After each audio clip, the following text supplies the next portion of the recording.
Dear students, we will discuss the interrupt structure of 8085. Okay, so what do we mean by interrupt? Interrupt is interrupt is a signal that is sent by an external device to the microprocessor to request the processor to perform a particular task or work. Okay, so interrupt is an external device microprocessor request to perform a particular task or work.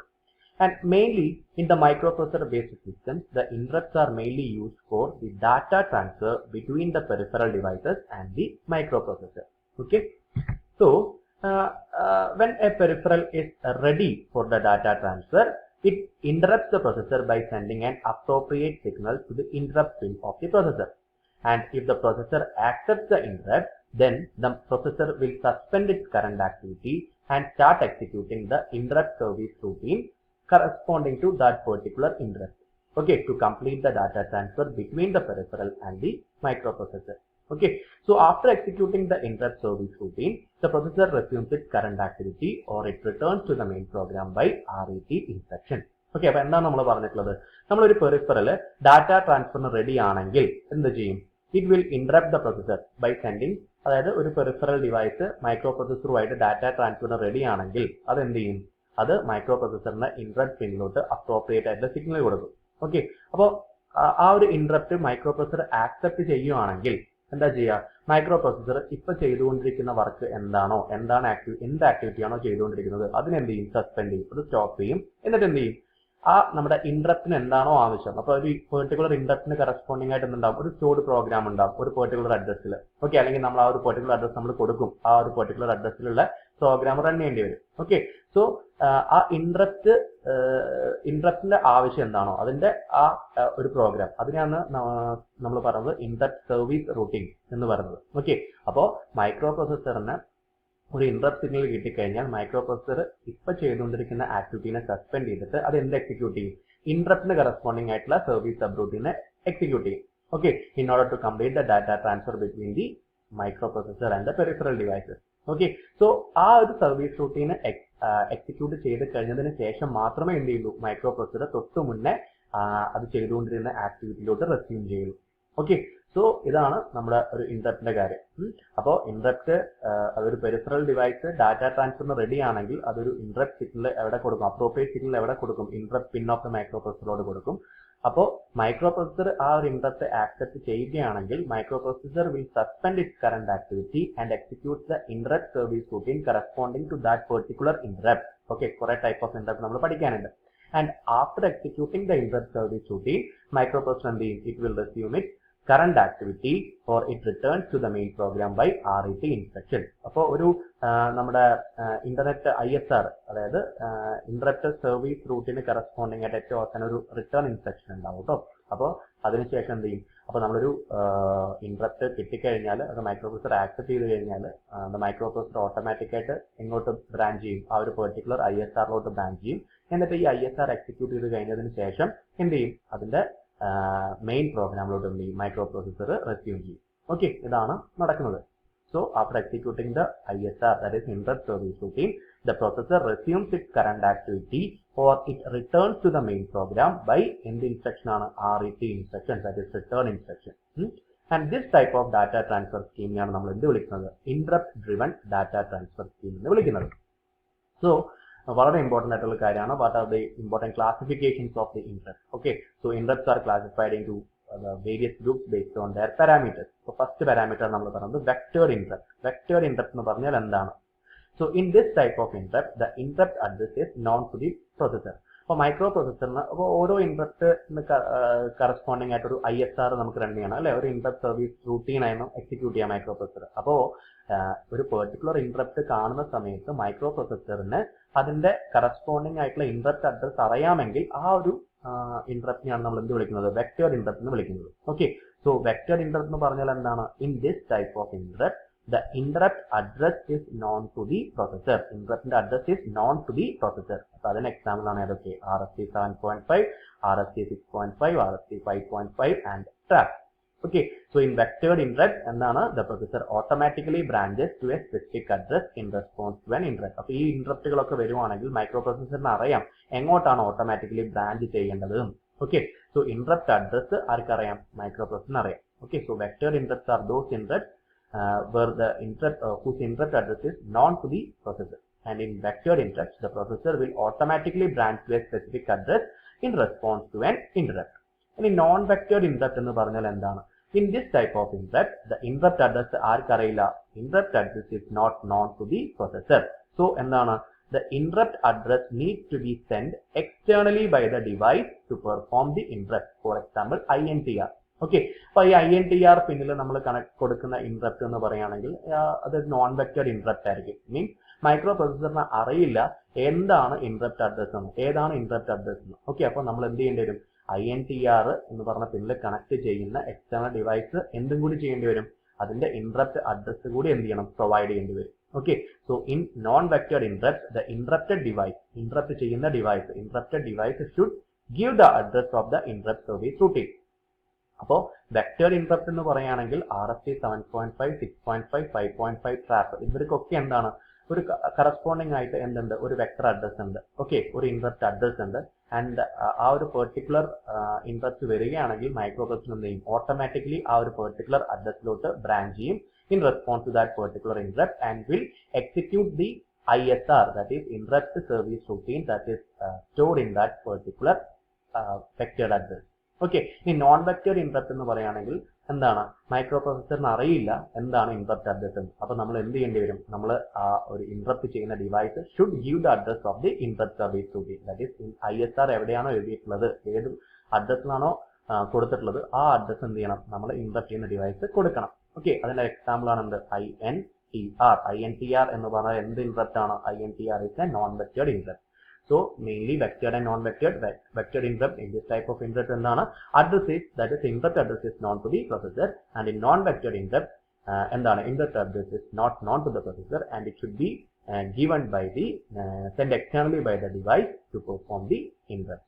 Okay, ഇനി നമുക്കുള്ളത് maskable interrupt. Maskable interrupt എന്ന് പറയുകയാണെങ്കിൽ നമുക്ക് disable ചെയ്യാൻ പറ്റുന്ന ഇന്ററപ്റ്റിനെയാണ് നമ്മൾ maskable interrupt എന്ന് പറയുന്നത്. Okay, so in this type of interrupt we can disable the interrupt by writing some instructions into the program. അപ്പോൾ മാസ്ക് ചെയ്യാൻ പറ്റുന്ന ഇന്ററപ്റ്റ്സ് ആണ് ഏതൊക്കെ? RFC 7.5, 6.5, 5.5 etc. Okay, so the maskable interrupts എന്ന് പറയുന്നതാണ് they are the interrupts that can be blocked. So masking can be done by both software or hardware means. നമുക്കത് discuss ചെയ്യാം. Okay, then what do you mean by non-maskable interrupt?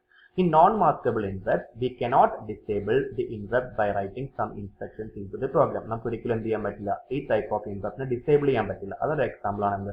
Trap. Okay, ട്രാപ്പിനെ നമുക്ക് ഒരിക്കലും എന്ത് ചെയ്യാൻ പറ്റില്ല? Disable ചെയ്യാൻ പറ്റില്ല. Okay, so non-maskable interrupts are interrupts that are always recognized and the corresponding ISRs are executed. അപ്പോൾ ട്രാപ്പിനെ നമുക്ക് ഒരിക്കലും എന്ത് ചെയ്യാൻ പറ്റില്ല? ഡിസേബിൾ ചെയ്യാൻ പറ്റില്ല. അത് എന്ത് ചെയ്യും? ട്രാപ്പിൽ നമ്മൾ കൊടുക്കുന്ന ഇന്ററപ്റ്റ് എപ്പോഴും എന്ത് ചെയ്യും? റെക്കഗ്നൈസ് ചെയ്യപ്പെടും. അതിന്റെ കറസ്പോണ്ടിങ് ആയിട്ടുള്ള ISRs എന്ത് ചെയ്യും? എക്സിക്യൂട്ട് ചെയ്യപ്പെടും.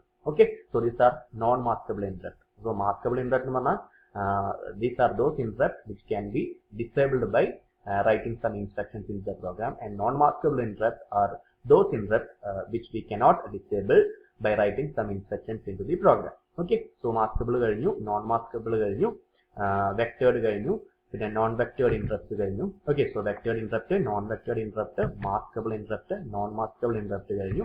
Next one is software interrupt. Okay, so software interrupt എന്ന് പറയുന്നത് എന്താണ്? In this type of interrupt the programmer has to add the instructions in to the program to execute the interrupt. Okay, നമുക്ക് 8 software interrupts ആണത്. That is RFC 0, RFC 1, RFC 2, RFC 3, RFC 4, 5, 6 and 7. 8 software interrupts ഉണ്ട്. We will be discussing it in detail. And hardware interrupts എന്ന് പറയുകയാണെങ്കിൽ നമുക്ക് 8085 പിന്നിൽ നമുക്ക് 5 hardware interrupt ഉണ്ട്. ഏതൊക്കെയാണ്?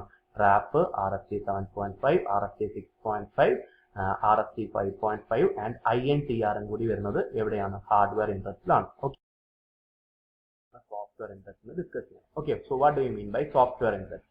So software interrupts are software interrupts are program instructions. Okay, so when it is executed, program instructions are software interrupts. So when it is executed, the processor will execute an interrupt service routine.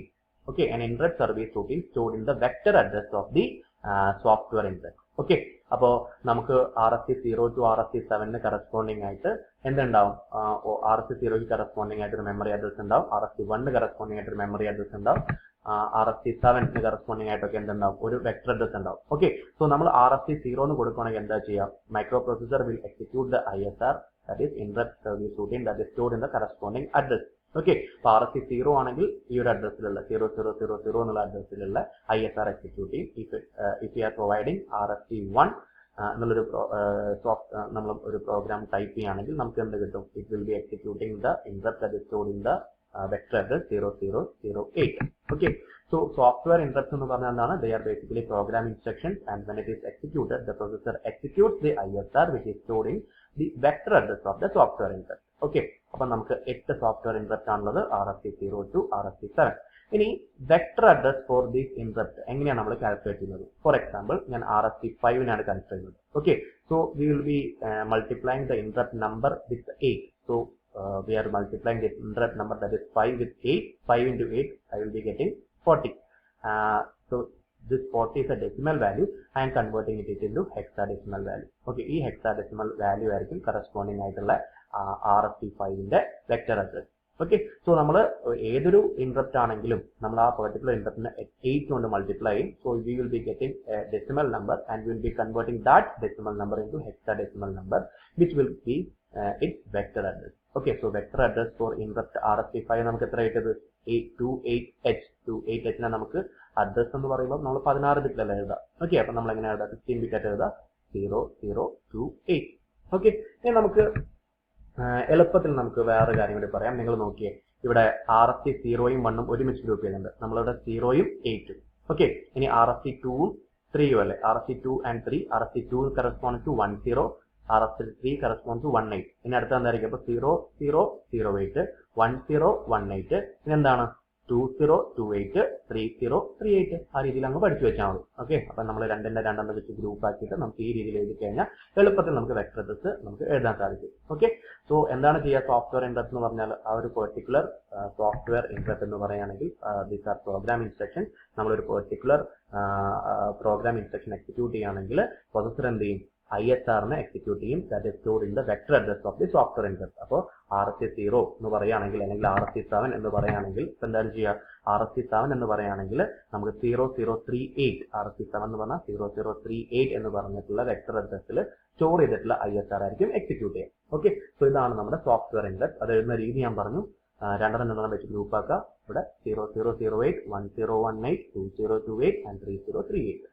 Okay, so നമുക്ക് ഇനി പറയേണ്ടത് സംഭവിക്കുന്നത് when the processor encounters the software instruction. അതാണ് നമ്മൾ discuss ചെയ്യാൻ പോകുന്നത്. Okay, so when the processor encounters the software instruction, it pushes the content of program counter to stack. Okay, അപ്പോൾ എന്താണ് പ്രോഗ്രാം കൗണ്ടർ? പ്രോഗ്രാം കൗണ്ടർ എപ്പോഴും എന്താ ചെയ്യുക? It will store the it will be pointing to the memory where the next instruction is to be executed. അപ്പോൾ അടുത്തതായിട്ട് നമുക്ക് execute ചെയ്യേണ്ട ഇൻസ്ട്രക്ഷനിലെ address ആണ് എവിടെ സ്റ്റോർ ചെയ്തിട്ടുണ്ടാവുക? പ്രോഗ്രാം കൗണ്ടറിൽ സ്റ്റോർ ചെയ്തിട്ടുണ്ടാവുക. Okay, so program counter will be storing the address of the next instruction to be executed. അപ്പോൾ നമ്മൾ എന്ത് ചെയ്യും? നമ്മുടെ മെയിൻ പ്രോഗ്രാം എന്ന് നമുക്കൊരു സോഫ്റ്റ്വെയർ ഇന്ററപ്റ്റ് ഇൻസ്ട്രക്ഷൻ വന്നു. അപ്പോൾ എന്ത് ചെയ്യും? മെയിൻ പ്രോഗ്രാമിൽ നമുക്ക് ആ സോഫ്റ്റ്വെയർ ഇൻസ്ട്രക്ഷന് കറസ്പോണ്ടിങ് ആയിട്ടുള്ള വെക്ടർ അഡ്രസ്സിലോട്ട് എന്ത് ചെയ്യണം? നമുക്ക് ബ്രാഞ്ച് ചെയ്യണം. എന്നിട്ട് എന്ത് ചെയ്യണം? ആ പെർട്ടിക്കുലർ വെക്ടർ അഡ്രസ്സിൽ സ്റ്റോർ ചെയ്തിട്ടുള്ള ISR എക്സിക്യൂട്ട് ചെയ്യണം. Okay, so will be pushing the content of the program counter. അതായത് നമുക്ക് മെയിൻ പ്രോഗ്രാമിൽ എക്സിക്യൂട്ട് ചെയ്യേണ്ട അടുത്ത ഇൻസ്ട്രക്ഷന്റെ മെമ്മറി അഡ്രസ് നമ്മൾ പ്രോഗ്രാം കൗണ്ടറിന് എങ്ങോട്ട് മൂവ് ചെയ്യും? സ്റ്റാക്കിലോട്ട് മൂവ് ചെയ്യും. ഓക്കെ, എന്നിട്ട് നമ്മൾ എന്ത് ചെയ്യും? നമ്മൾ സോഫ്റ്റ്വെയർ ഇൻസ്ട്രക്ഷന് കറസ്പോണ്ടിങ് ആയിട്ടുള്ള vector address will be loaded to the program counter and we will be executing or the processor starts executing the interrupt service routine in the corresponding vector address. Okay, so at the end of ISRന്റെ അവസാനം എന്തുണ്ടാവും? Return instruction ഉണ്ടാവും. Okay, so when the return instruction execute ചെയ്യുന്ന സമയത്ത് എന്താ സംഭവിക്കുക? the processor will pop, അതായത് സ്റ്റാക്കിൽ തൊട്ട് മുന്നേ സ്റ്റോർ ചെയ്തിട്ടുള്ള മെയിൻ പ്രോഗ്രാമിലെ അഡ്രസ് നമ്മൾ എങ്ങോട്ട് പോപ്പ് ചെയ്യും? സ്റ്റാക്കിൽ നിന്ന് നമ്മൾ പ്രോഗ്രാം കോഡിലേക്ക് തിരിച്ചെടുക്കും. ഓക്കെ, അപ്പോൾ നമ്മൾ എന്താ സംഭവിക്കുന്നത്? hence the processor control returns to the main program after servicing the interrupt. അതായത് ഒന്നുമില്ല, നമ്മൾ പ്രോഗ്രാം കൗണ്ടറിലാണ് തൊട്ടടുത്ത് അതായത് എക്സിക്യൂട്ട് ചെയ്യേണ്ട ഇൻസ്ട്രക്ഷന്റെ മെമ്മറി അഡ്രസ് സ്റ്റോർ ചെയ്തിട്ടുണ്ടാവും. ഓക്കെ, അപ്പോൾ ഒരു സോഫ്റ്റ്വെയർ ഇന്ററപ്റ്റ് പ്രൊസസർ എൻകൗണ്ടർ ചെയ്ത് കഴിഞ്ഞാൽ ആ ഒരു നെക്സ്റ്റ് അടുത്തതായിട്ട് എക്സിക്യൂട്ട് ചെയ്യേണ്ട ഇൻസ്ട്രക്ഷനെ സ്റ്റോർ ചെയ്തിട്ടുള്ള പ്രോഗ്രാം കൗണ്ടറിൽ ഉള്ള ആ ഒരു അഡ്രസ് ഉണ്ടല്ലോ, ആ അഡ്രസ് നമ്മൾ എങ്ങോട്ട് മൂവ് ചെയ്യും? സ്റ്റാക്ക് പോയിന്റിലോട്ട് മൂവ് ചെയ്യും. ഓക്കെ, എന്നിട്ട് നമ്മൾ നമ്മുടെ പ്രോഗ്രാം കൗണ്ടറിലോട്ട് സോഫ്റ്റ്വെയർ ഇന്ററപ്റ്റിന് കറസ്പോണ്ടിങ് ആയിട്ടുള്ള വെക്ടർ അഡ്രസ് ലോഡ് ചെയ്യും. എന്നിട്ട് അതിന് കറസ്പോണ്ടിങ് ആയിട്ടുള്ള ISR എക്സിക്യൂട്ട് ചെയ്യും. ISRന്റെ അവസാനം ഉണ്ടാവും ഒരു റിട്ടേൺ ഇൻസ്ട്രക്ഷൻ ഉണ്ടാവും. ആ റിട്ടേൺ ഇൻസ്ട്രക്ഷൻ കണ്ടു കഴിഞ്ഞാൽ സ്റ്റാക്കിൽ സ്റ്റോർ ചെയ്തിട്ടുള്ള തൊട്ട് മുന്നത്തെ മെയിൻ പ്രോഗ്രാമിന്റെ അഡ്രസ് അങ്ങോട്ട് എടുക്കും, പ്രോഗ്രാം അങ്ങോട്ട് എടുത്തിട്ട് തിരിച്ച് മെയിൻ പ്രോഗ്രാമിലോട്ട് റിട്ടേൺ ചെയ്യും. ഓക്കെ.